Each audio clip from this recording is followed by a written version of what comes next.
Hello, Algebra 2 folks, and welcome to Piecewise function.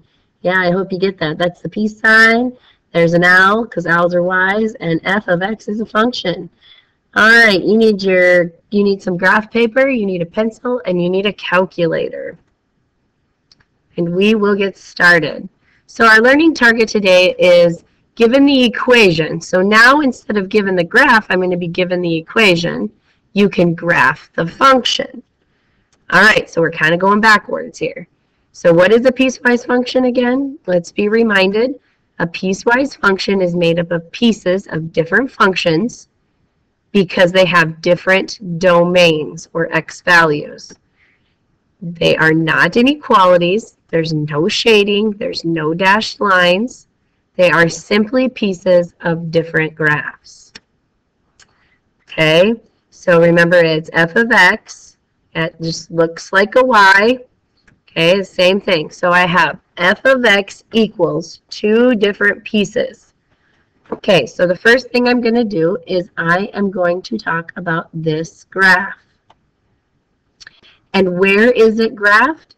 It's graphed when you have x is less than 3. So I'm going to take this function right here.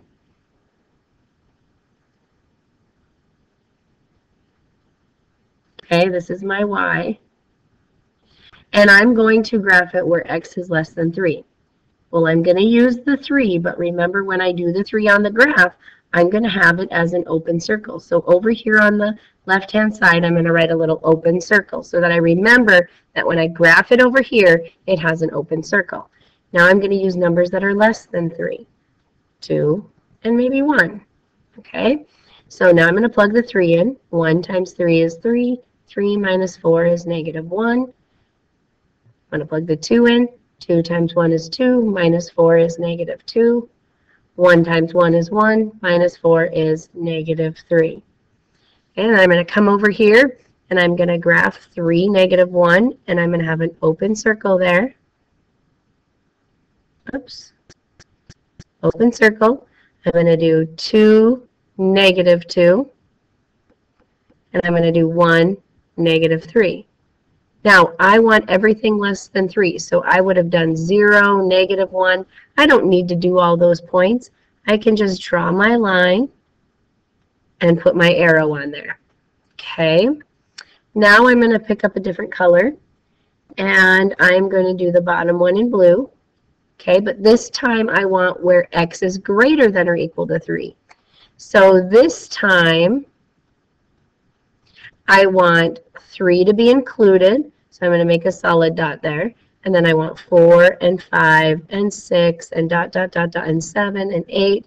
But I only need to do about 3 of them. 3 is going to be enough. 3 times 2 is 6. 6 plus 1 is 7. 4 times 2 is 8. 8 plus 1 is 9.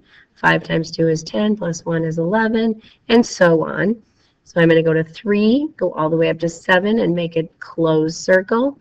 So 4, 9, 5, 11, that's going to be off there. So I'm going to go ahead and just graph that that's what my other part of my graph will look like.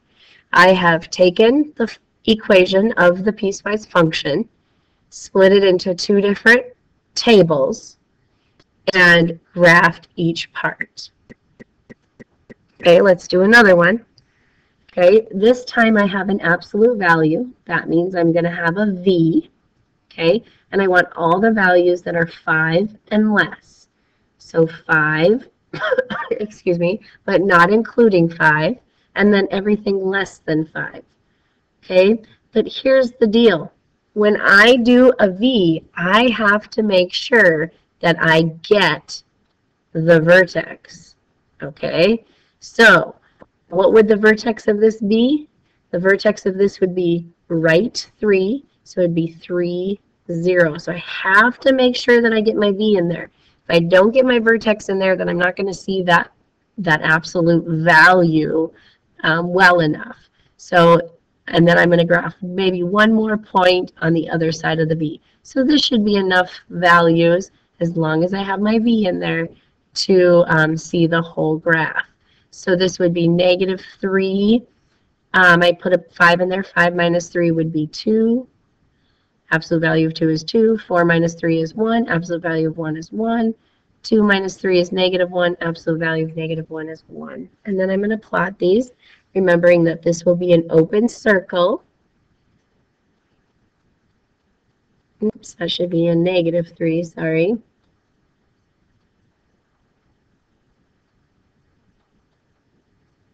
Okay, so 5, 2, open circle,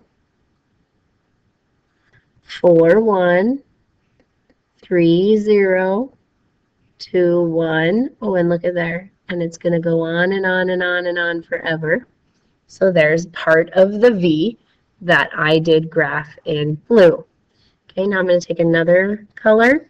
I'm going to go ahead and say, what x values do I want? And here is the y that I need to find. This is the function I'm going to use. So the x's I'm going to use are greater than and equal to 5. So numbers greater than 5. And this is a line, so it doesn't matter about my vertex. And then I just want to make sure that this is a closed dot, okay, because that's important that we have the closed dot on that one.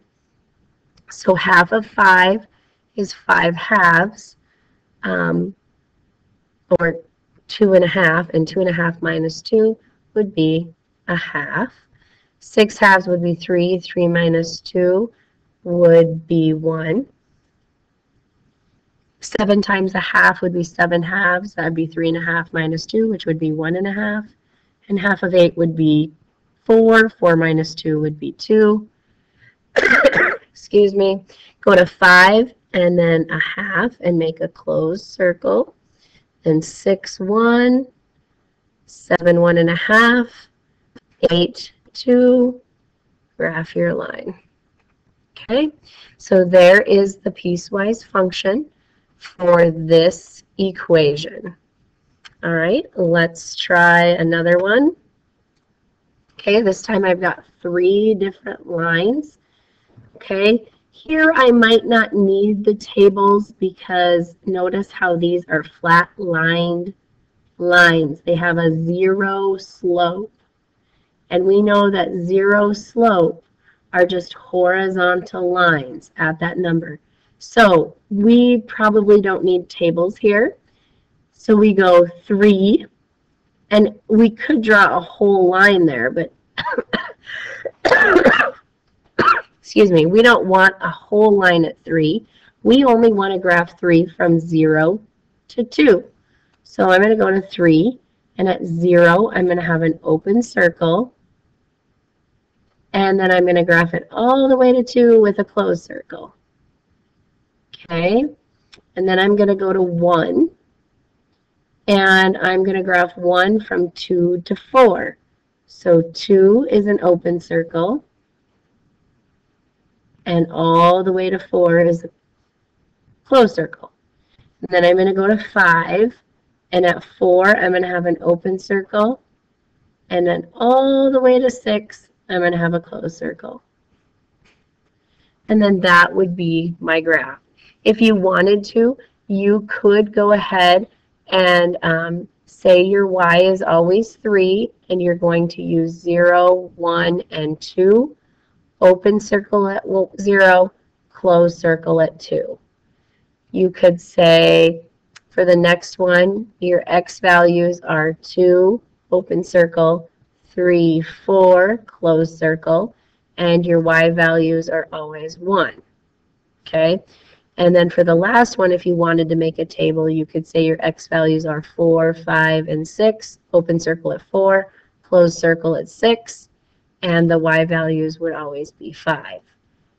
If you do the tables, that's what the tables would look like, or you could just graph the pieces that you know are going to be within that horizontal line. This kind of graph of a piecewise is called a step function because they look like steps. Okay, so a step function is called a function that's a piecewise function that has steps that looks like steps are called step functions because it looks like stairs. All right, that's all I have for you today. I will see you back and we will be practicing graphing. Thanks and have a good evening.